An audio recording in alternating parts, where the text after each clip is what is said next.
নবম ও দশম শ্রেণীর ছাত্রছাত্রীকে জানাই স্বাগতম। আজ আমি তোমাদের গণিত বইয়ের অধ্যায় ৩ অনুশীলনী ৩.২ পৃষ্ঠা নং ৫৪ অঙ্ক নং ৭ নিয়ে আজ আমি আলোচনা করব। তাহলে দেখো, তোমাদের ৭ নম্বর অঙ্কটিতে প্রশ্ন আছে, যদি a plus B equal to m, a square plus B square equal to n এবং a cube plus B cube equal to p cube হয়, তবে দেখাও যে m cube plus 2p cube equal to 3mn। তো দেখো, এই অঙ্কটি আমি আমার খাতার মধ্যে প্রশ্নটি প্রথমে তুলে নিয়েছি। এখন আমরা অঙ্কটি করব। দেখো, আমি অঙ্কটি করতেছি। দেখো, আমাদের প্রশ্নটি কি, যদি a plus b is equal to m, a square plus b square is equal to n এবং a cube plus b cube is equal to p cube হয়, তবে দেখাও যে m cube plus 2p cube equal to 3mn। তাহলে আমরা প্রথমে লিখব সমাধান।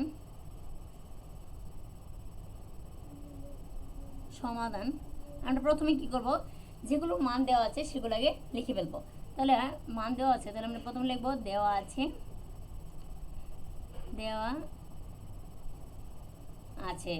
দেখো, a plus B equal to m এর মান দেওয়া আছে। তারপর আছে a square plus B square is equal to n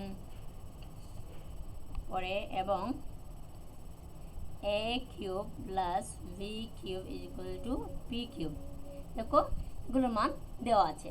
তো আমাদের প্রদত্ত রাশি আছে, দেখো m cube plus 2p cube.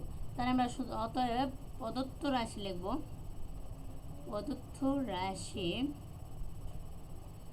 দেখো, প্রদত্ত রাশি আছে আমাদের m cube plus 2p cube. এটা কিন্তু ওখানে আমাদের দেখো বলছে প্রমাণ কি, মানে দেখাতে বলা হয়েছে। কি করতে হয়েছে, দেখাও।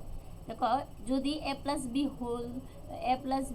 Equal to m, a square plus B square is equal to n এবং a cube plus B cube is equal to p cube হয়, তবে দেখাও যে m cube plus 2p cube equal to 3mn। মানে আমাদের দেখাতে বলছে, তাই আমরা প্রদত্ত রাশি কি লিখবো না, কি লিখবো, বাম পক্ষ। যদি আমাদের এরকম দেখানো কথা না বলতো বা প্রমাণ করতে, মানে এরকম বলে আমরা বাম পক্ষ লিখবো। বাম পক্ষ বের করে ডান পক্ষ বের করবো, তাই তো? তাহলে আমরা বাম পক্ষ লিখবো। আর যদি না বলতো তাহলে আমরা প্রদত্ত রাশি দিয়ে করতাম। দেখো, আমরা প্রথমে বাম পক্ষ লিখবো। বাম পক্ষ কি আছে, দেখো m cube plus 2p cube, তাই তো? তো বাম পক্ষ আমাদের আছে। এখন আমরা কি করবো, দেখো যে m এর মান দেওয়া আছে কি, a প্লাস বি এর মান আছে m এর পরিবর্তে আমরা কি লিখতে পারি, a প্লাস বি। তারপরে দেখো কিউব আছে m এর উপরে, তাহলে আমরা হোল কিউব লিখতে পারি, তাই তো? তাহলে এরপর আছে 2, আছে ইনটু, দেখো p কিউবের মান দেওয়া আছে a cube plus v cube লিখতে পারি। p কিউবের পরিবর্তে আমরা কি লিখতে পারি, a cube plus b cube. আর আমরা পাশে কি লিখবো, দেখো পাশে লিখবো, অতএব দেখো a plus B equal to m, তাই তো? এবং এই যে আমরা লিখছি যে a cube plus B cube সমান পি কিউব, এগুলো আমরা লিখে ফেললাম সাইডে। যে পরিবর্তে যে আমরা লিখলাম, এটা লিখলাম। এখন দেখো যে a plus b whole cube, এটাকে আমরা কীভাবে ভাঙতে পারি, দেখো প্রথমে আমরা a প্লাস বি ইন্টু লিখতে পারি, a plus b whole square, মানে এটা দিলে আমাদের এই যে a plus b whole cube হয়ে যায়। এরপর আছে প্লাস, আছে কি 2। এখন দেখো a কিউব প্লাস বি কিউবের সূত্র আমরা লিখব। তো a কিউব প্লাস বি কিউবের সূত্র দেখো আছে আমাদের a plus b into a square minus a b plus B square. এই সূত্রটি আমরা লিখতেছি। a কিউব প্লাস বি কিউবের আরও একটি সূত্র আছে, তো আমরা এই অঙ্ক করার জন্য এই সূত্রটি আমরা ব্যবহার করলাম। তাই এখন দেখো, এখন এই যে a প্লাস বি এখানেও আছে, এখানেও দেখো a প্লাস বি আছে, তাহলে দুইটার মধ্যে আমরা একটা নিব। তাহলে a প্লাস বি এটা আমরা নিলাম। এখন খেয়াল করো, নবম ও দশম শ্রেণীর ছাত্রছাত্রীরা, এখন দেখো আমরা কি করতে পারি। দেখো, আমরা এই যে a plus b whole square এটা লিখবো। তারপর আছে 2, এই যে a square 2 into a square minus a b plus B square, এই যে যা আছে আমরা তাই এটা তুলে নিলাম। এখন খেয়াল করো, এখন আমরা কি করব, দেখো এটা যা আছে তাই লিখলাম প্রথমে a প্লাস বি। এখন তো এটা আমরা ভাঙাবো। কী করবো ভাঙবো। তাহলে দেখো a plus b whole square সূত্র আমরা জানি a square plus 2ab plus B square, তাই তো? তাহলে a square plus 2ab plus B square. এখন আছে দেখো প্লাস চিহ্ন, তো প্লাস চিহ্ন দেবো। এখন আমরা গুণ করবো, তো 2 আর a স্কোয়ার গুণ করলে 2a স্কোয়ার, মানে 2 এর কাছে প্লাস আর এখানে আছে মাইনাস, প্লাস মাইনাস কী হয় মাইনাস, তাহলে গুণ করলে হবে 2ab। তারপর দেখো প্লাসে 2 আর প্লাসের বি স্কোয়ার গুণ করলে হবে প্লাস প্লাসে হবে প্লাস, তারপর 2b স্কোয়ার। এখন দেখো যা আছে a প্লাস বি এটা লিখবো।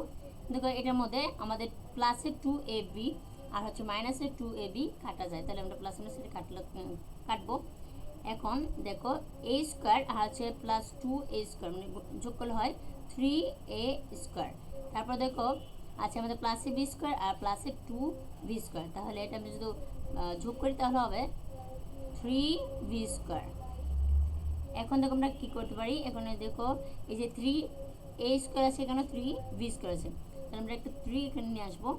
এরপর a প্লাস বি লিখবো, আর এখানে কি আছে দেখো a square plus B square রয়েছে। এখন 3 লিখবো। এখন দেখো a প্লাস বি এর মান দেওয়া আছে কত m, তাহলে আমরা এখানে m লিখবো, এবং a square plus B square মান দেওয়া আছে n, তাহলে আমরা এখানে n লিখবো। তাহলে আমরা কী করতে পারি, এখানে লিখবো অতএব লিখবো। দেখো এখানে দেখো ডান পক্ষ প্রথম আমরা লিখে নিলাম, এটা আমাদের কি ডান পক্ষ বের হয়েছে যে 3mn আমাদের দেখাতে বলছে, দেখো আমরা দেখলাম 3mn।